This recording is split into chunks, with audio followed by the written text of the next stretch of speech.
ओम श्री परमात्मने नमः। गीता ऐसा ग्रंथ है, पढ़े सो तरे पार, जो भी जानेगा इसको होगा बेड़ा पार।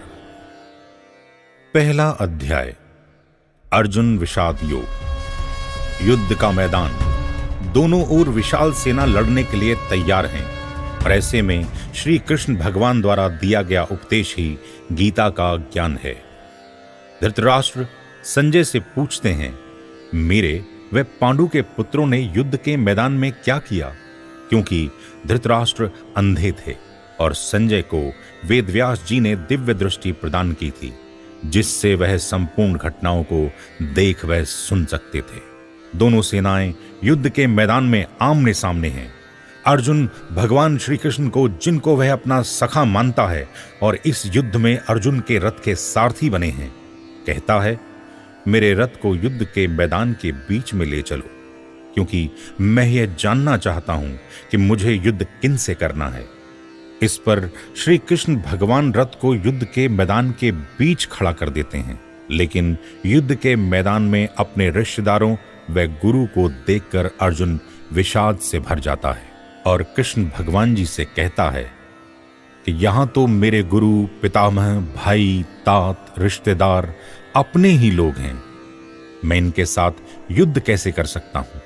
इनको मारकर अगर हमें राज्य मिल भी जाए तो हमें नहीं चाहिए, क्योंकि हम जीत कर भी हार जाएंगे। इन सबको मारने के बाद राज्य भी हमारे किस काम का है? इससे तो हमारा कुल भ्रष्ट हो जाएगा। पितरों को अर्घ देने वाला कोई ना होगा। हमारे कुल की स्त्रियां कुल भ्रष्ट हो जाएंगी। इससे अच्छा तो हम भिक्षा का अन्न खाकर गुजारा कर लेंगे, लेकिन मैं यह युद्ध नहीं करूंगा। हरिओम हरिओम हरिओम। दूसरा अध्याय, सांख्य योग। इस तरह अर्जुन के युद्ध न करने के निर्णय को सुनकर श्री कृष्ण भगवान अर्जुन से बोले, हे अर्जुन, इस युद्ध के मैदान में तुझे मोह क्यों उत्पन्न हो गया है? यह ना तो तुझे कीर्ति देने वाला है और न ही स्वर्ग देने वाला है, इसलिए तू युद्ध के लिए तैयार हो जा। इस पर अर्जुन कहता है, प्रभु, इन सब को मारकर ना तो मैं अपना हित देखता हूं और ना ही औरों का, इसलिए मेरे लिए जो उचित मार्ग हो वही बताएं, जिसमें मेरा कल्याण हो, क्योंकि मैं आपका शिष्य हूं और आपकी शरण में हूं। इस पर श्री कृष्ण भगवान बोले, हे अर्जुन, यह तू पंडितों सी बातें क्यों कर रहा है? क्योंकि जिनके प्राण चले गए और जिनके प्राण नहीं गए, उनके लिए ज्ञानी शोक नहीं करते, क्योंकि ऐसा कोई समय नहीं था कि जब यह नहीं थे और इसके बाद भी यह रहेंगे। बस यही बात भेद की है, क्योंकि साधारण मनुष्य तो यही जानता है कि जो मर गया सो मर गया, लेकिन प्रभु कहते हैं, ऐसा कोई समय नहीं था और ना आगे होगा कि जब नहीं होंगे, मतलब मरने के बाद भी यह रहेंगे। बस यही बात शरीर को शरीरी से अलग करती है, यानी शरीर अलग है और आत्मा अलग है, क्योंकि शरीर तो जन्म से पहले भी नहीं था और मरने के बाद भी नहीं रहेगा।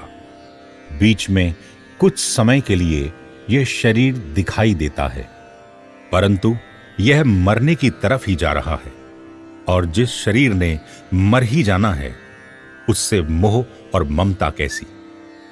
अर्जुन, तू अपने क्षत्रिय धर्म को निभा, क्योंकि असत यानी संसार की सत्ता नहीं है और सत यानी आत्मा का अभाव नहीं है, क्योंकि यह आत्मा ना तो मरने वाली है और ना ही किसी को मारने वाली है।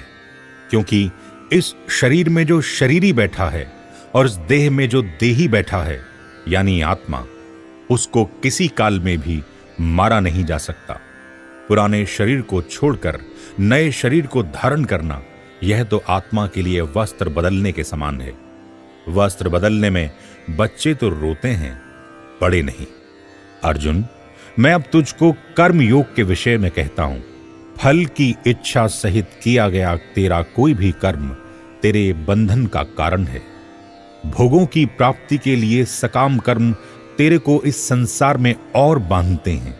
सकाम कर्म करने वाले वेदों में बताए गए स्वर्ग को ही अपना परम लक्ष्य मानते हैं, लेकिन परमात्मा के विषय में उनकी बुद्धि एक नहीं होती। इसलिए अर्जुन, तू एक परमात्मा को छोड़कर कहीं भी प्रीति न कर। अपनी बुद्धि सम व स्थिर करके निष्काम भाव से फल की इच्छा छोड़कर कर्म कर। अर्जुन, जब तेरी बुद्धि स्थिर हो जाएगी तो तू मोह रूपी दलदल को पार कर जाएगा और तेरी बुद्धि मुझ परमात्मा में अचल ठहर जाएगी, अर्थात तेरा परमात्मा से संयोग हो जाएगा। अर्जुन, जो विषयों का चिंतन करता है उसकी इंद्रियां विषयों में लिप्त हो जाती हैं, तो उसके मन में संसार की रुचि हो जाती है, क्योंकि विषयों का चिंतन करने वाला बुद्धिमान पुरुष भी संसार के भोगों से लिप्त हो जाता है। इस तरह उसकी बुद्धि का नाश हो जाता है। बुद्धि का नाश होने से ज्ञान की शक्ति का नाश हो जाता है। ज्ञान शक्ति के नाश होने से साधक अपनी स्थिर बुद्धि से गिर जाता है। हरिओम हरिओम हरिओम। तीसरा अध्याय, कर्मयोग। अर्जुन कहता है, प्रभु, आप कर्म से श्रेष्ठ ज्ञान को कहते हैं, तो मुझको भयंकर कर्म में क्यों लगाते हैं? इसलिए यह बात मेरी बुद्धि में नहीं आती, इसलिए मेरे लिए जो मार्ग उचित हो वह मुझे बताएं।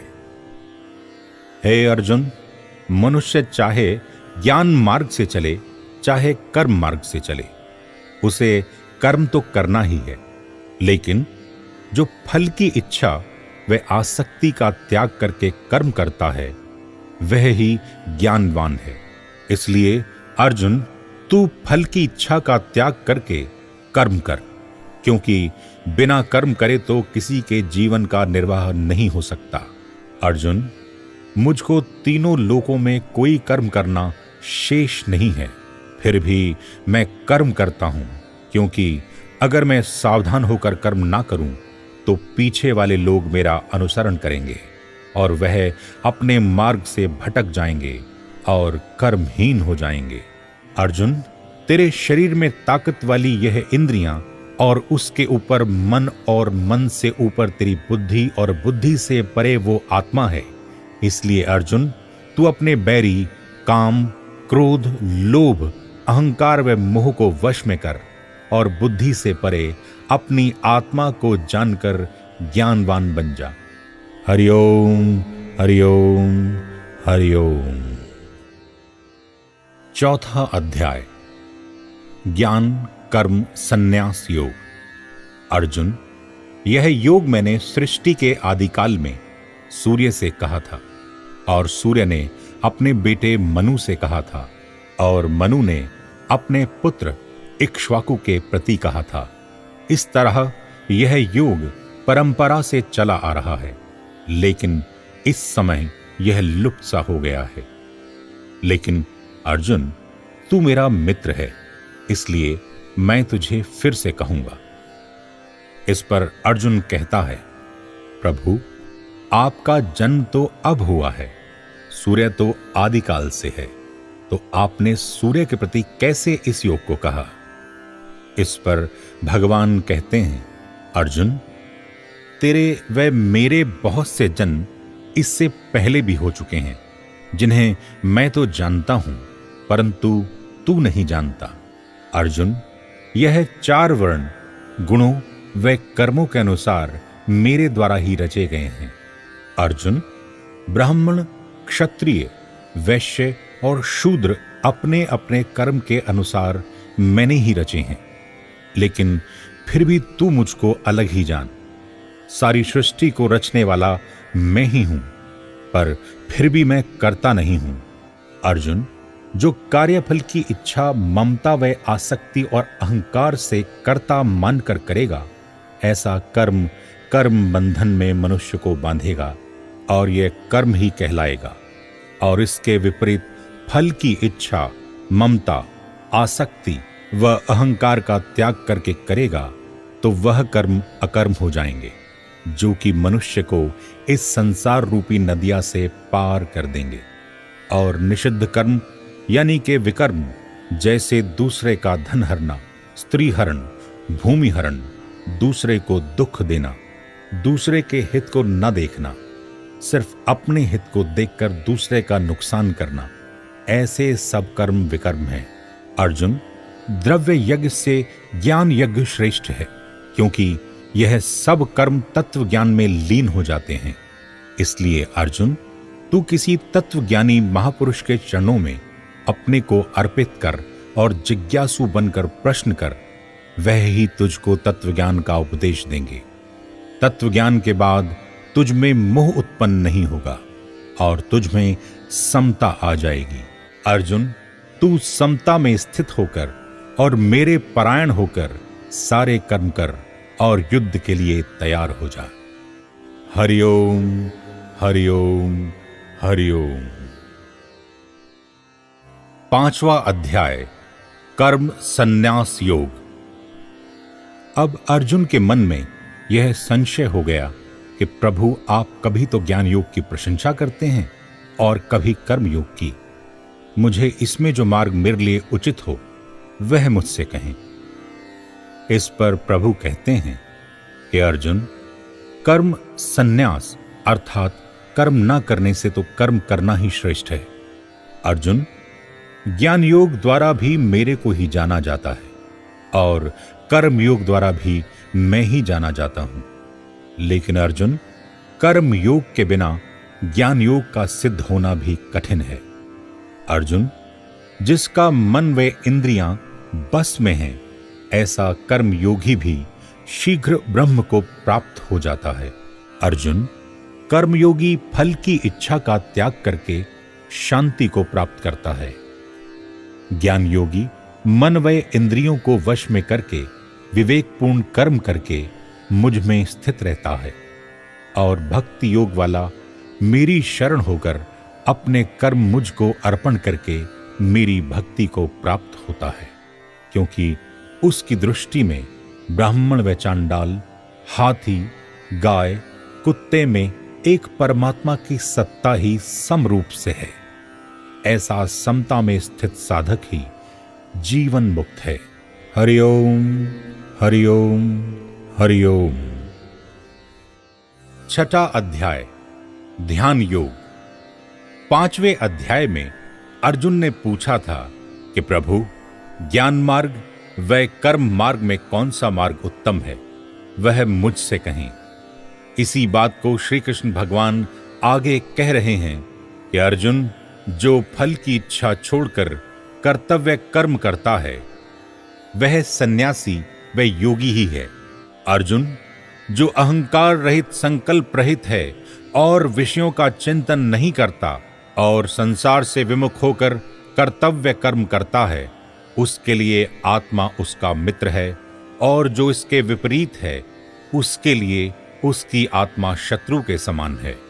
अर्जुन, यह योग ना तो अधिक खाने वाले का और ना ही बहुत कम खाने वाले का सिद्ध होता है। यथा योग्य आहार विहार करने वाले का ही यह योग सिद्ध होता है। बहुत अधिक सोने वाले व कम सोने वाले का भी यह योग सिद्ध नहीं होता। योगी के मन की उपमा दीपक की लौ से की गई है। यहां पर वायु का वेग नहीं होता, वहां पर दीपक की लौ स्थिर होकर जलती है। अर्जुन, तू भी अपनी संपूर्ण कामनाओं का त्याग करके इंद्रियों और मन को सभी ओर से हटाकर संसार से उपराम हो जा और किसी प्रकार का चिंतन न कर। अर्जुन, चंचल मन वाले इस योग में स्थित नहीं होते। इस पर अर्जुन कहता है, प्रभु, यह मन तो बहुत चंचल है, इसको रोकना तो वायु के वेग को रोकने के समान कठिन है। इस पर भगवान श्री कृष्ण कहते हैं कि हे अर्जुन, बेशक यह मन अति चंचल है, किंतु यह भगवान के नाम जप के अभ्यास व वैराग्य द्वारा बस में आ जाता है। इस पर अर्जुन कहता है, प्रभु, अगर कोई आपके योग में लगा है लेकिन अभी पूर्ण सफल नहीं हुआ और वह योग से विचलित हो जाता है, यानी पथ भ्रष्ट हो जाता है। अर्जुन, मेरे रास्ते पर चलने वाले और मेरी भक्ति करने वाले का लोक व परलोक में कभी नाश नहीं होता। हरि ओम, हरि ओम, हरि ओम। 7वां अध्याय, ज्ञान विज्ञान योग। अब भगवान श्री कृष्ण अर्जुन से कहते हैं, हे अर्जुन, जो मेरा भक्त मुझ में मन लगाकर मेरे परायण हो जाता है, ऐसा भक्त ही मुझे तत्वज्ञान से जान पाता है। और अर्जुन, जो मुझको तत्वज्ञान से जान लेता है, संसार में उसके लिए कुछ भी जानना शेष नहीं रहता। अर्जुन, हजारों मनुष्यों में कोई एक मेरी तरफ चलने का यत्न करता है, उनमें से कोई एक जो संपूर्ण रूप से मेरे परायण होकर मेरी तरफ चलता है, वही यथार्थ रूप से मुझको जान पाता है। अर्जुन, पृथ्वी, जल, वायु, अग्नि, आकाश, मन, बुद्धि और अहंकार, यह 8 प्रकार की मेरी अपरा प्रकृति है, अर्थात जड़ प्रकृति है, क्योंकि चेतन रूपी आत्मा द्वारा ही यह सारा संसार धारण किया हुआ है। संपूर्ण प्राणियों के उत्पन्न व प्रलय का कारण मेरी यह प्रकृति है।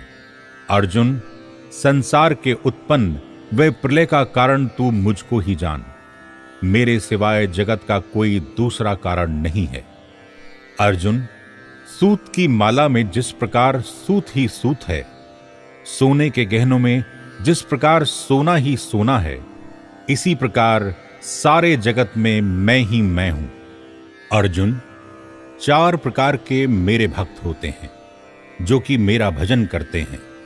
आथार्थी, आर्त, जिज्ञासु, ज्ञानी अर्थात प्रेमी। अर्जुन, यह 4 प्रकार के भक्त धीरे धीरे मेरी शरण हो जाते हैं। अर्जुन, चारों में से ज्ञानी मुझको अति प्रिय है, क्योंकि वह तो मेरा ही स्वरूप है, क्योंकि वह सब में मुझको ही देखता है और सब ओर मुझको ही देखता है। अर्जुन, सब कुछ परमात्मा ही है। ज्ञानवान ज्ञानी भक्त ही ऐसा जान पाता है और वह मेरी शरण हो जाता है। ऐसे ज्ञानी भक्त की कई जन्मों की साधना प्रकट हो जाती है और अपने अंतिम जन्म में वासुदेव सर्वम ऐसा जानकर मेरा ही रूप हो जाता है। परंतु अर्जुन, ऐसा महात्मा अति दुर्लभ है। अर्जुन, राग द्वेष व द्वंद्व मोह के कारण सब प्राणी संसार में अपनी मूर्खता के कारण जन्म मरण को प्राप्त हो रहे हैं। लेकिन अर्जुन, जो द्वंद्व मोह से रहित होकर समता में स्थिर होकर मेरे भजन में लगता है, अपने चित्त को मुझ में लगाकर मेरा ही आश्रय लेकर मेरे भजन में लगता है, उसके सब पाप कर्म नष्ट हो जाते हैं। ऐसा साधक ही मुझको तत्व से जानता है, अर्थात मुझको प्राप्त हो जाता है। वह ही मुझको आदिदेव, आदिभूत व आदि यज्ञ सहित मुझको जानता है। हरि ओम, हरि ओम, हरि ओम। 8वां अध्याय, अक्षर ब्रह्म योग। अब अर्जुन के मन में यह प्रश्न उत्पन्न हो गया कि प्रभु, यह ब्रह्म क्या है, अध्यात्म क्या है, कर्म क्या है, आदिदेव, आदिभूत व आदि यज्ञ क्या है, इसमें यानी इस शरीर में यह कैसे है, और मधुसूदन, आप अंत समय में जानने में कैसे आते हैं। इस पर श्री कृष्ण भगवान कहते हैं, हे अर्जुन, परम अक्षर तो ब्रह्म है और प्रकृति जीव को अध्यात्म कहते हैं, अर्थात जीवात्मा को ही अध्यात्म नाम से जाना जाता है। भूतों के भाव उत्पन्न करने वाला शास्त्रों में कहे अनुसार यज्ञ, दान, होम आदि के लिए द्रव्य आदि का जो त्याग किया जाता है, वह ही कर्म है। अर्जुन, उत्पत्ति और विनाश वाले सब पदार्थ आदिभूत हैं। और अर्जुन, आदिदेव तो वह परमात्मा है जिसके भाव से एक से अनेक हो जाते हैं। वह ही सबको पैदा करने वाला है, और वह ही सबका प्राण रूप है, और वह ही सबका आदिपति है, अर्थात उत्पादक है, और उसी का नाम आदिदेव है, अर्थात ब्रह्म ही आदिदेव है, और इस शरीर में आत्मा बनकर बैठा वह ही आदि यज्ञ है। अर्जुन, ब्रह्मलोक तक जितने भी लोक हैं, वहां तक जाने वालों को लौटकर वापस आना पड़ता है, लेकिन अर्जुन, जो मुझको प्राप्त होते हैं उनको लौटकर वापस किसी भी योनि में नहीं आना पड़ता, अर्थात जन्म मरण के चक्कर से पार हो जाते हैं। अर्जुन, अब मैं तुझको दोनों मार्ग बताऊंगा, जिसमें एक मार्ग से जाने वाले तो लौट आते हैं और दूसरे मार्ग से जाने वाले अपने परम धाम अर्थात मुझ में लीन हो जाते हैं। प्रकाश का अधिपति देवता उत्तरायण में गए लोग ब्रह्मलोक को प्राप्त होकर अंत में ब्रह्म को प्राप्त हो जाते हैं। रात्रि का अधिपति देवता दक्षिणयान इस समय शरीर को छोड़कर गया सकाम मनुष्य चंद्रमा की ज्योति को प्राप्त होकर लौटकर वापस आता है, अर्थात उसको अपने कर्मों के अनुसार फिर से जन्म लेना पड़ता है। हरिओम हरिओम हरिओम। 9वां अध्याय, राजविद्या राजगुहा योग। अर्जुन, अब तू इस ज्ञान को विस्तार से सुन। इस संपूर्ण संसार में निराकार रूप से मैं ही व्याप्त हूं और सब प्राणी मुझ में स्थित हैं। अर्जुन, सबको उत्पन्न करने वाला व पालन करने वाला होकर भी मैं उनमें स्थित नहीं हूं। इसका भाव यह है कि मेरे होने से सब होता है। प्रकृति का नाश होने पर व किसी का भी नाश होने पर मेरा नाश नहीं होता, इसलिए मैं उनमें स्थित नहीं हूं। जैसे आकाश वायु में स्थित नहीं है, परंतु वायु आकाश में स्थित है, इसी प्रकार सब प्राणी मुझ में स्थित हैं। किसी के अच्छे व बुरे कर्म करने से मुझ पर कोई प्रभाव नहीं पड़ता। प्रलय के समय सब मुझ में लीन हो जाते हैं और सृष्टि के आदि काल में उनके कर्मों के अनुसार उनको रच देता हूं। इसीलिए सबको अपने अपने कर्मों व स्वभाव के वश होकर बार बार जन्म लेना पड़ता है और मरना पड़ता है। लेकिन अर्जुन, मुझको कर्म नहीं बांधते। अर्जुन, मेरी माया तो देख, मेरी माया से ही यह संसार उत्पन्न होता है और प्रकृति मेरी देखरेख में ही सब कार्य करती है। अर्जुन, जब मैं संसार में अपनी योग माया से अवतार लेता हूं तो लोग मुझको ईश्वर न जानकर साधारण मनुष्य मानते हैं। अर्जुन, इस संसार में जहां तक वह जिस वस्तु पर तुम्हारी दृष्टि जाती है वह सब कुछ मैं ही हूं। मैं ही सूर्य रूप में तपता हूं, मैं ही भाप के रूप में जल ग्रहण करता हूं और मैं ही वर्षा रूप में बरसा देता हूं। जन्म भी मैं हूं, मृत्यु भी मैं हूं। सब यज्ञ, हवन, तप, जानने योग्य, वेद, माता पिता, धाता, गति, उत्पत्ति, प्रलय का सबका अविनाशी बीज अर्जुन, तू मुझको जान। अर्जुन, वैसे तो मैं समान रूप से सब में हूं, परंतु जो मेरा भक्त है वह मुझ में है और मैं उसमें हूं। अर्जुन, कोई दुराचारी से दुराचारी यानी अगर अति पापी भी है, अगर वह अनन्य भाव से मेरा भजन करता है तो वह साधु ही है। अर्जुन, मेरा भक्त चाहे शूद्र, वैश्य, क्षत्रिय या ब्राह्मण हो, अगर वो मेरी शरण आकर मेरा भजन करेगा तो वह अवश्य तर जाएगा। इसमें संदेह का कोई कारण नहीं है। इसलिए तू मेरा भक्त बन, मुझ में मन लगा और निष्काम भाव से मेरी शरण होकर मेरा भजन कर, और इस प्रकार तू मुझको ही प्राप्त हो जाएगा। हरिओम हरिओम हरिओम। 10वां अध्याय, विभूति योग। अर्जुन, तू मेरे इन वचनों को ध्यान से सुन, क्योंकि जो मुझसे प्रेम करता है मैं उसके हित के लिए कहता हूं।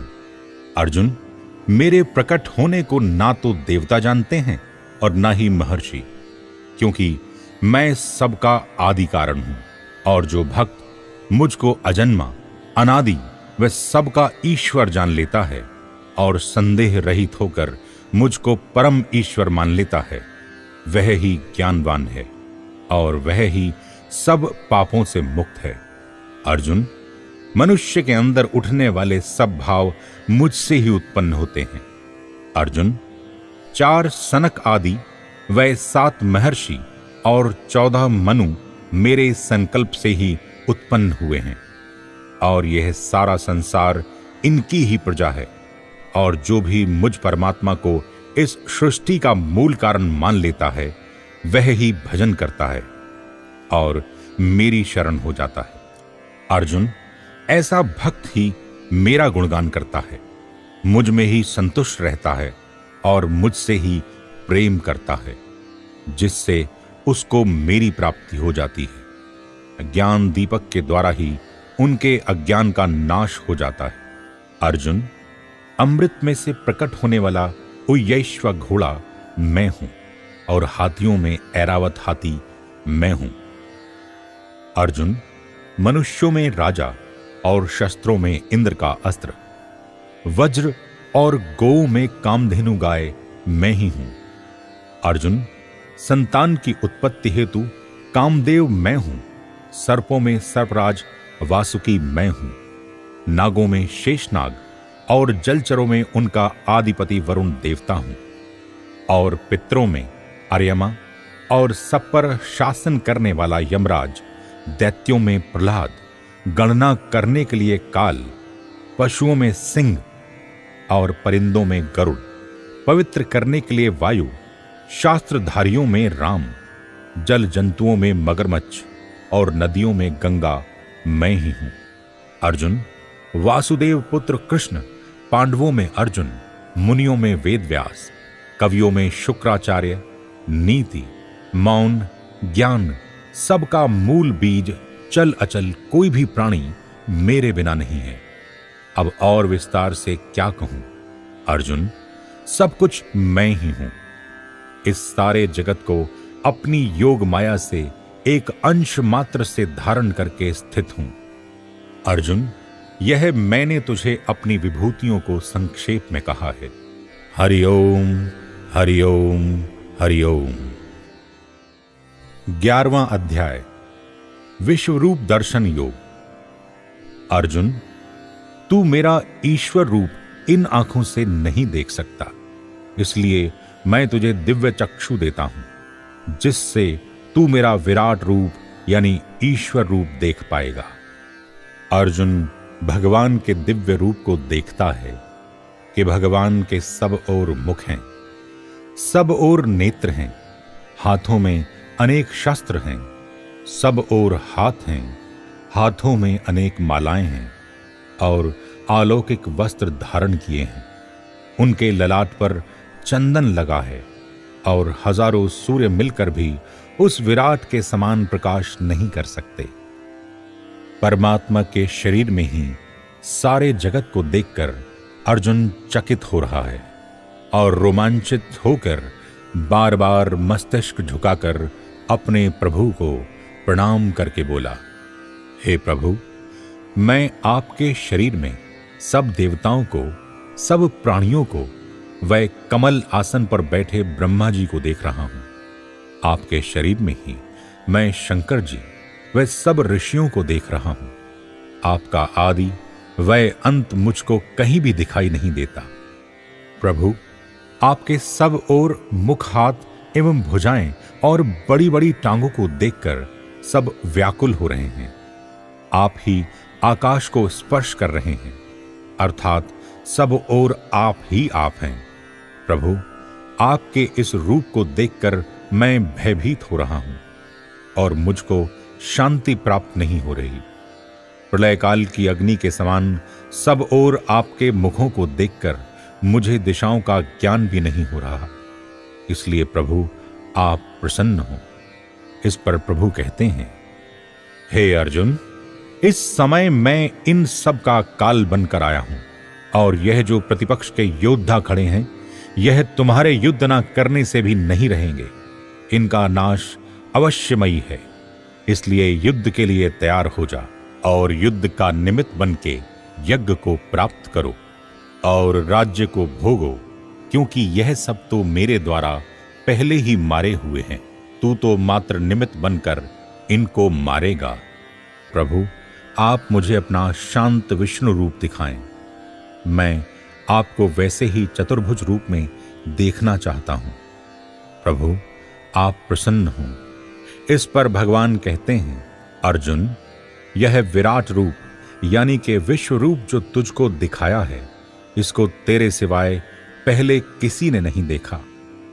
जिस प्रकार तूने मेरा यह रूप देखा है, इस प्रकार मेरा यह रूप न तो वेदों से, न तप से, न दान से, न त्याग से देखा जा सकता है, लेकिन अनन्य भक्ति व प्रेम से मुझको तत्व से जाना जा सकता है, और मेरी कृपा से साकार रूप भी देखा जा सकता है।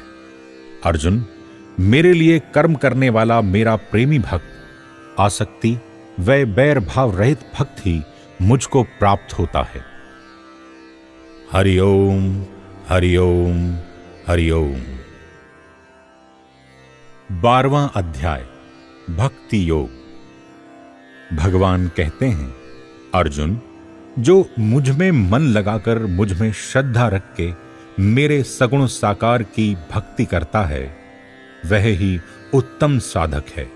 और अर्जुन, जिसने अपने मन व इंद्रियों को बस में कर लिया है, सब जगह मुझको परिपूर्ण देखता है और किसी से वैर बुद्धि नहीं रखता, और सब जगह सम बुद्धि रखने वाला साधक मुझको ही प्राप्त होता है। पर अर्जुन, यह साधन कुछ कठिन है, लेकिन फिर भी जो अपने सब कर्मों को मुझ में अर्पण करके मेरी शरण होकर मेरा ध्यान करते हैं, उनको मैं इस संसार रूपी नदिया से पार कर देता हूं। क्योंकि जिसका मन बुद्धि मुझ में लग गया, वह मुझ में ही निवास करता है। अर्जुन, अगर मन बुद्धि मुझ में नहीं लगता, तो अभ्यास योग से मेरी प्राप्ति की इच्छा करें, मेरा ध्यान करें और मेरी शरण होकर अपने सब कार्य करें, और फल की इच्छा का त्याग करके अपनी इंद्रियों को वश में करें। अर्जुन, फल की इच्छा का त्याग करने वाला साधक अतिशीघ्र परम शांति को प्राप्त करता है, जो किसी से द्वेष भाव नहीं रखता, अर्थात सबसे मित्र भाव रखता है। हरि ओम, हरि ओम, हरि ओम। 13वां अध्याय, क्षेत्र क्षेत्रज्ञ विभाग योग। हे अर्जुन, सगुण साकार के बाद अब मैं तुझसे निर्गुण निराकार के विषय में विस्तार से कहूंगा। अर्जुन, यह जो शरीर है, क्षेत्र नाम से जाना जाता है, और जो इस शरीर को जानता है, ज्ञानी लोग उसको क्षेत्रज्ञ नाम से जानते हैं। और अर्जुन, सारे संसार को जानने वाला मैं ही हूं। इसलिए तू मुझको क्षेत्रज्ञ ही जान, यही ज्ञान है। अर्जुन, प्रकृति, बुद्धि, अहंकार और 5 महाभूत और 10 इंद्रियां, जो एक मन व 5 इंद्रियों के विषय, यह 24 तत्व वाला क्षेत्र है। इसमें इच्छा, राग, द्वेष, सुख, दुख, शरीर चेतना और धृति और शरीर से ममता के कारण इसमें विकार उत्पन्न होते हैं। इसलिए अर्जुन, शरीर से ममता हटाने के लिए आवश्यक ज्ञान मुझसे सुन। अर्जुन, अपने में श्रेष्ठ भाव व दिखावटीपन का ना होना, अहिंसा, क्षमा, सरलता, दया, गुरु की सेवा, बाहर भीतर की शुद्धि, स्थिरता व मन को वश में करना, विषयों से वैराग्य होना, अहंकार का ना होना और जन्म मरण के दुख को सबसे बड़ा रोग मानना। अर्जुन, यह तो ज्ञान है, इसको छोड़ के बाकी सब अज्ञान ही जान। अर्जुन, इस ज्ञान को मैं तुझसे विस्तार से कहूंगा, क्योंकि इस परमात्मा तत्व को जानकर मनुष्य अमरता को प्राप्त करता है। अर्जुन, यह जो अनादि परब्रह्म है, इसको न तो सत कहा जा सकता है, ना ही असत कहा जा सकता है। अर्जुन, मैं ही सब ज्योतियों की ज्योति, जानने योग्य व प्राप्त करने योग्य, सबके हृदय में विराजमान हूं। इस प्रकार मैंने तुझे यह ज्ञान सुनाया। मेरा भक्त मुझको तत्व से जानकर मेरे भाव को प्राप्त हो जाता है, अर्थात मुझको प्राप्त हो जाता है। अर्जुन, जो प्रकृति के गुणों को वह शरीर को आत्मा से अलग जानता है, वह सब तरह से बरतते हुए भी फिर से जन्म नहीं लेता, क्योंकि वह जान लेता है कि यह शरीर मैं नहीं।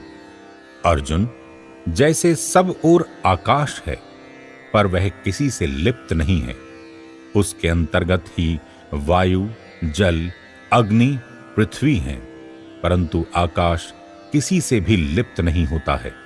इसी तरह यह आत्मा सब जगह, सब समय, सब में परिपूर्ण है, पर फिर भी किसी से लिप्त नहीं है।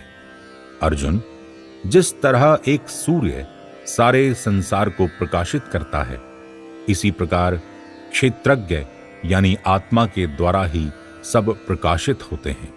हरिओम हरिओम हरिओम। 14वां अध्याय, गुणत्रय विभाग योग। अर्जुन, मेरी मूल प्रकृति तो इसका उत्पन्न स्थान है। मैं ही जीव रूप से गर्भ स्थापन करता हूं, जिससे संपूर्ण प्राणियों की उत्पत्ति होती है। इसीलिए सब प्राणियों की माता तो यह प्रकृति है, और बीज स्थापन करने वाला मैं सबका पिता हूं। अर्जुन, प्रकृति से उत्पन्न तीनों गुण, सतोगुण, रजोगुण व तामस, यह ही इस देही यानी आत्मा को इस देह यानी शरीर से बांधते हैं। अर्जुन, सतगुण तो सुख व ज्ञान की आसक्ति से बांधता है, रजोगुण तृष्णा व आशा करके कर्म से बांध देता है, और तमोगुण अज्ञान, आलस्य, निंद्रा, प्रमाद से बांध देता है। और अर्जुन, यह गुण समय समय पर एक दूसरे को दबाकर घटते व बढ़ते रहते हैं।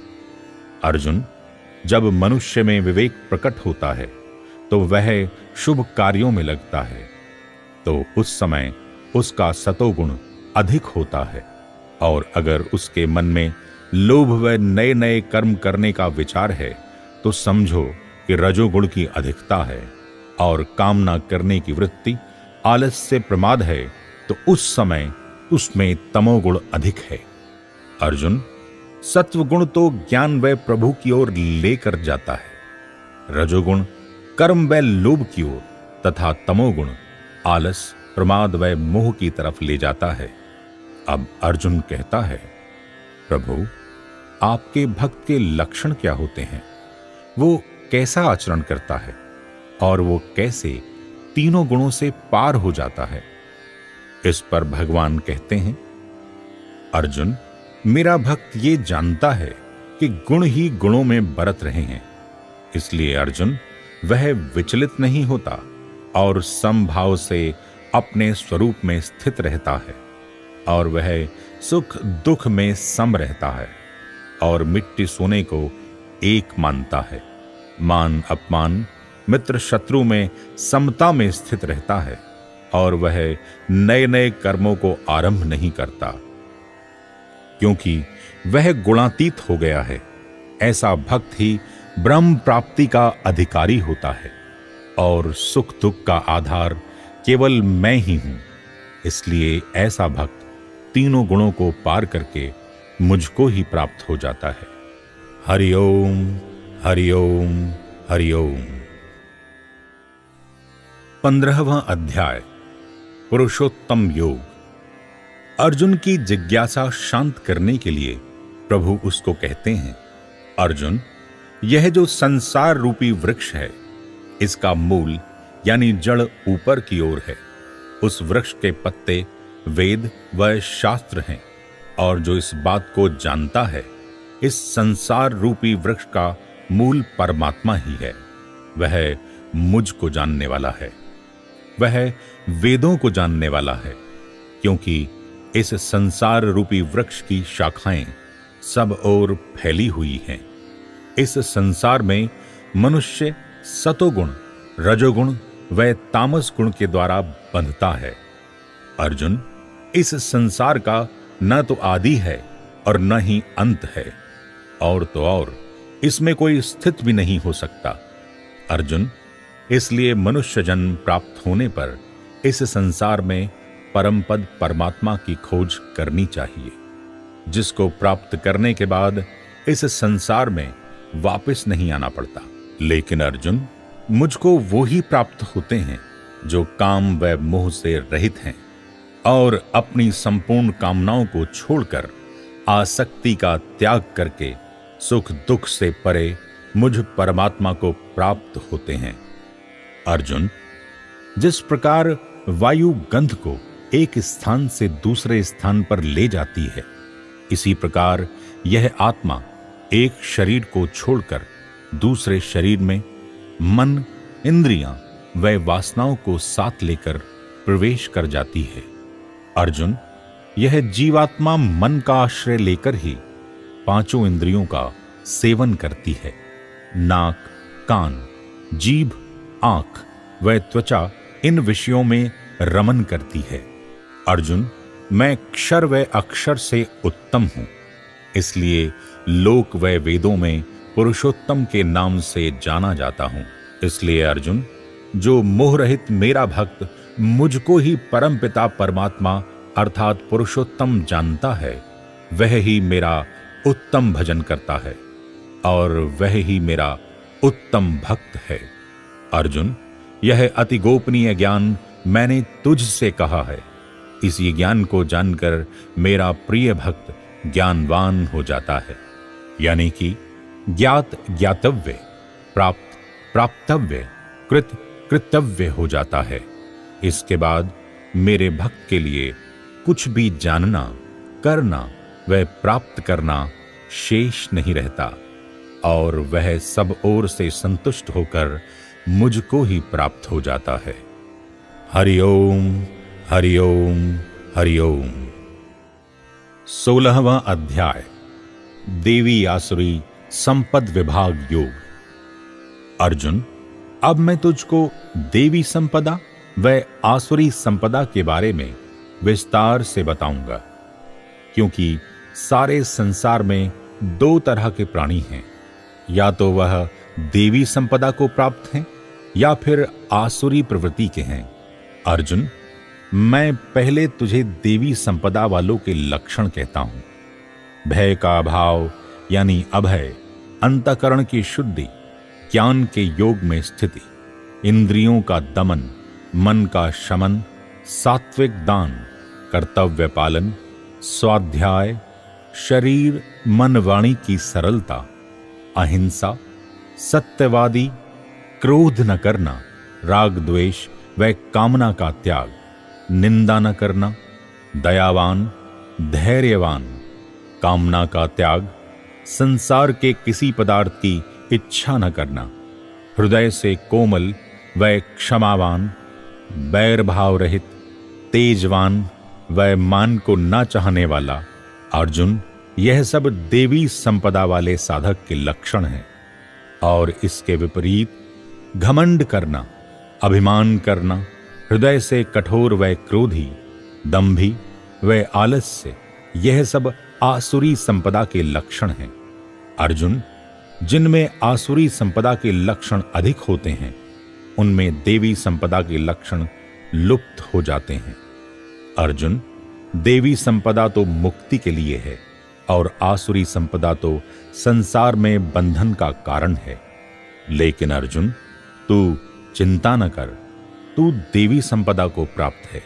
अर्जुन, इस संसार में दो तरह के ही लोग हैं, एक तो देवी संपदा को प्राप्त देवता जैसे, दूसरे आसुरी संपदा को प्राप्त राक्षस जैसे।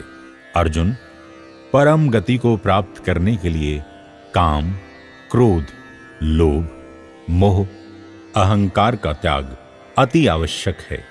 और अर्जुन, जो व्यक्ति शास्त्र विधि को छोड़कर मनमाना आचरण करता है, उसका ना तो अंतःकरण शुद्ध होता है और न ही आचरण शुद्ध होता है, और न ही किसी सिद्धि को प्राप्त कर सकता है, और न ही वह परम गति को प्राप्त कर पाता है। अर्जुन, तेरे लिए क्या कर्तव्य है और क्या अकर्तव्य है, इसके लिए शास्त्र ही प्रमाण है। अर्जुन, इसलिए शास्त्र विधि के अनुसार ही कर्म करना चाहिए और नियत कर्म को जानकर मुझ परमात्मा को प्राप्त करने का साधन करना चाहिए। हरि ओम, हरि ओम, हरि ओम। 17वां अध्याय, श्रद्धात्रय विभाग योग। अब अर्जुन के मन में यह सवाल उत्पन्न हो गया कि प्रभु, जो लोग शास्त्र विधि को छोड़कर श्रद्धा पूर्वक देवता आदि का पूजन करते हैं, उनकी निष्ठा कैसी रहती है? प्रभु, वह सात्विक, राजसी या तामसी कौन सी प्रवृत्ति के होते हैं? इस पर भगवान कहते हैं, अर्जुन, श्रद्धा 3 प्रकार की होती है। सात्विक श्रद्धा वाले देवताओं की पूजा करते हैं। राजसी प्रवृत्ति वाला यज्ञों व राक्षसों की, और तामसी प्रवृत्ति वाले प्रेतों व भूतगणों की पूजा करते हैं। अर्जुन, जो व्यक्ति शास्त्र विधि को छोड़कर घोर तप करते हैं, यह दंभी, हठी, अहंकारी, भोग पदार्थों की इच्छा करने वाले अपने हृदय में बैठे मुझ परमात्मा को कृश करते हैं। अर्जुन, इनको तू असुर ही जान, क्योंकि अज्ञान के कारण वह आसुरी जीवन जीते हैं। अर्जुन, अब तुझको आहार के विषय में बताता हूं, क्योंकि यह भी 3 प्रकार का होता है। अर्जुन, सात्विक प्रवृत्ति के लोगों को रसयुक्त आयु बढ़ाने वाले चिकने पदार्थ प्रिय होते हैं। यह सब मन को शांत व आरोग्य देने वाले होते हैं। राजसी प्रवृत्ति का व्यक्ति नमकीन, गर्म, कड़वे, खट्टे व तीखे पदार्थों का अधिक सेवन करता है। पर अर्जुन, ऐसे पदार्थ शरीर को दुख, शोक व रोग देने वाले होते हैं। अर्जुन, तामसी प्रवृत्ति का मनुष्य रस रहित, बासी भोजन, मांस, जूठा भोजन, दुर्गंध वाला भोजन भी खा लेता है। यह सब पदार्थ मन में अशांति व आलस और रोग देने वाले होते हैं। ऐसे पदार्थ खाने वाला प्रभु के रास्ते पर चल ही नहीं सकता। अर्जुन, इसी प्रकार यज्ञ, दान व तप भी 3 प्रकार के होते हैं। अब तू इनके विषय में भी सुन। अर्जुन, जो यज्ञ फल की इच्छा का त्याग कर शास्त्र विधि के द्वारा किया जाए, ऐसे सब यज्ञ सात्विक हैं। और इसके विपरीत फल की इच्छा रखकर वह दंभ व अपना अहंकार दिखाने के लिए किया जाए, वह यज्ञ राजसी है। अर्जुन, जो यज्ञ शास्त्र विधि को छोड़कर दान रहित, अन्न रहित किया जाता है, ऐसे सब यज्ञ तामसी हैं। अब अर्जुन, तू तप के विषय में मुझसे सुन। देवता, गुरुजन, संतों का पूजन करना, शुद्धि रखना, ब्रह्मचर्य का पालन करना, हिंसा न करना, यह सब शरीर संबंधी तप हैं। सत्य कहना, नाम जप, किसी के लिए बुरे वचन न कहना, स्वाध्याय करना, यह वाणी का तप है। मन की प्रसन्नता, सुंदर भाव, मन का निग्रह, यह मन का तप है। अर्जुन, यह 3 प्रकार के तप सात्विक हैं, और अगर यह तप दिखाने के भाव से किए जाएं या मान सम्मान एवं सत्कार पाने के भाव से किए जाएं, तो यह राजसी तप है, ना कि सात्विक तप। और अर्जुन, जो तप अहंकार करके अपने शरीर को पीड़ा देकर और जिस तप से दूसरों को कष्ट हो, यह सब तामसी तप हैं। अर्जुन को प्रभु समझा रहे हैं, अर्जुन, मैं तो क्रिया देखता ही नहीं, मैं तो सिर्फ उस क्रिया के पीछे भाव क्या है वह देखता हूं और उसी के अनुसार फल की रचना करता हूं। इसीलिए प्रभु अर्जुन से कह रहे हैं, तू युद्ध कर, क्योंकि वह जानते हैं कि पांडव तो अपनी जमीन व राज्य वापस मांग रहे हैं, दूसरों का छीन नहीं रहे, लेकिन दुर्योधन तो दूसरों का राज्य वापस न देकर अपने पास ही रखना चाहता है। इसलिए इसमें अर्जुन का भाव शुद्ध है। इसीलिए युद्ध में इतने लोगों को मारने के बाद भी उसे कोई पाप नहीं, और श्री कृष्ण भगवान उसे कहते हैं कि अगर जीत गया तो राज्य भोगेगा और अगर मारा गया तो स्वर्ग, क्योंकि पांडवों का भाव शुद्ध है। इसी प्रकार परमात्मा कर्म करने के पीछे मनुष्य के भाव को देखते हैं और इसी प्रकार फल की रचना होती है। हरि ओम हरि ओम हरि ओम। 18वां अध्याय, मोक्ष संन्यास योग। अब अर्जुन के मन में यह जानने की इच्छा हुई, त्याग व संन्यास में क्या अंतर है। इसलिए वह प्रभु से कहता है कि प्रभु, अब आप मुझे संन्यास व त्याग के विषय में अलग अलग बताएं। इस पर श्री कृष्ण भगवान कहते हैं, अर्जुन, इस विषय पर तू विस्तार से सुन। अर्जुन, इसमें कुछ विद्वान तो काम्य कर्मों के त्याग को संन्यास कहते हैं और कुछ फल की इच्छा के त्याग को संन्यास कहते हैं, और कई तो कर्मों को दोषपूर्ण मानकर छोड़ देने को संन्यास मानते हैं, और कई विद्वान कहते हैं कि यज्ञ, दान, तप, कर्मों का त्याग करना उचित नहीं है। अर्थात तू त्याग के विषय में मेरे निश्चय को सुन, क्योंकि त्याग भी 3 प्रकार का कहा गया है। अर्जुन, यज्ञ, दान, तप, दया, इन कर्मों का त्याग नहीं करना चाहिए, क्योंकि यह मनुष्य को पवित्र करने वाले कर्म हैं। अर्जुन, कर्मों का अंत करने वाले संपूर्ण कर्मों की सिद्धि के लिए 5 कारण हैं। अर्जुन, इनमें एक तो अधिष्ठान, दूसरा कर्ता, तीसरा कारण, चौथा चेष्टा, 5वां देवता यानी संस्कार। अर्जुन, मनुष्य शरीर से, वाणी से, मन से जो भी कर्म करता है उसके यह 5 ही कारण हैं। अर्जुन, कर्म होने के यह 5 कारण होने पर भी अधिकतर लोग आत्मा को कर्ता के रूप में देखते हैं। ऐसे लोग विवेकहीन व कम बुद्धि वाले न तो ठीक देखते हैं न ही ठीक सोचते हैं, क्योंकि आत्मा तो अकर्ता है। अर्जुन, जिस परमात्मा से संपूर्ण संसार व्याप्त है और उससे ही सब प्रवृत्ति व उत्पत्ति होती है, मनुष्य अपने कर्मों से उसका पूजन करके सिद्धि को प्राप्त कर लेता है।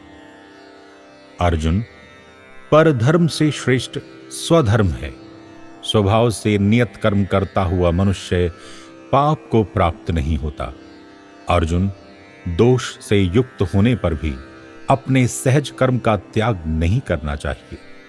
अर्जुन, जिस प्रकार अग्नि में धुआं रहता है, इसी प्रकार सब कर्मों में कुछ न कुछ तो दोष रहता ही है।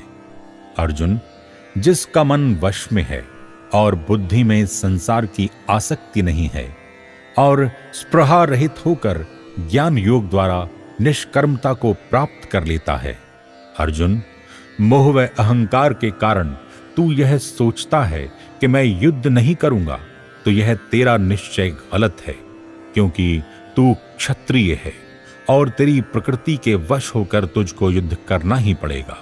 क्योंकि अर्जुन, संपूर्ण प्राणियों के हृदय में मैं ही रहता हूं। अपनी माया के द्वारा उनके स्वभाव के अनुसार मेरी प्रकृति उनसे सारे कार्य कराती है। अर्थात प्रकृति व माया के वश होकर उन्हें सब कार्य करने पड़ते हैं। परंतु अर्जुन, जो मेरा भक्त मेरी शरण आ जाता है, उसे संसार से उपरति हो जाती है, अर्थात वैराग्य हो जाता है, और वह मेरी कृपा से परम शांति को प्राप्त कर लेता है। अर्जुन, यह अति गोपनीय ज्ञान मैंने तुझसे कह दिया है। अब तू जैसा करना चाहे वैसा कर। अर्जुन, तू मेरा सखा है। अर्जुन, जो तेरे मेरे बीच में संवाद हुआ है। इसको अगर कोई सुनेगा या अध्ययन करेगा, उसके द्वारा मैं भी ज्ञान यज्ञ द्वारा पूजित होऊंगा, ऐसा मेरा मत है। अर्जुन, जिसकी श्रद्धा मुझ में है और मुझको दोष दृष्टि से नहीं देखता, ऐसा व्यक्ति गीता ग्रंथ को सुन लेगा या पढ़ लेगा तो वह भी शुभ लोकों को प्राप्त होगा। प्रभु, आपकी कृपा से मेरा मोह व अज्ञान नष्ट हो गया है और मुझे स्मृति की प्राप्ति हो गई है। अब मुझको किसी प्रकार का संदेह नहीं है। अब मैं आपकी आज्ञा का पालन करूंगा। इधर संजय, जो व्यास जी की कृपा से सारा दृश्य देख रहा था, वह सुन भी रहा था। संजय कहते हैं, स्वयं श्री कृष्ण भगवान जी ने अति गोपनीय ज्ञान अपने मुख से अर्जुन को दिया है, जिसे मैंने भी साक्षात प्रभु के मुख से सुना है। संजय कहते हैं, राजन, प्रभु के विराट रूप को मैंने भी देखा है और याद करके मैं बार बार हर्षित हो रहा हूं। राजन, जहां पर योगेश्वर श्री कृष्ण हैं और उनके साथ अर्जुन जैसा सखा है, राजन, वहीं पर विजय श्री है, ऐसा मेरा मत है। जुगल किशोर चावला। हरि ओम, हरि ओम, हरि ओम, हरि ओम। ओम तत्सत, ओम तत्सत, ओम तत्सत।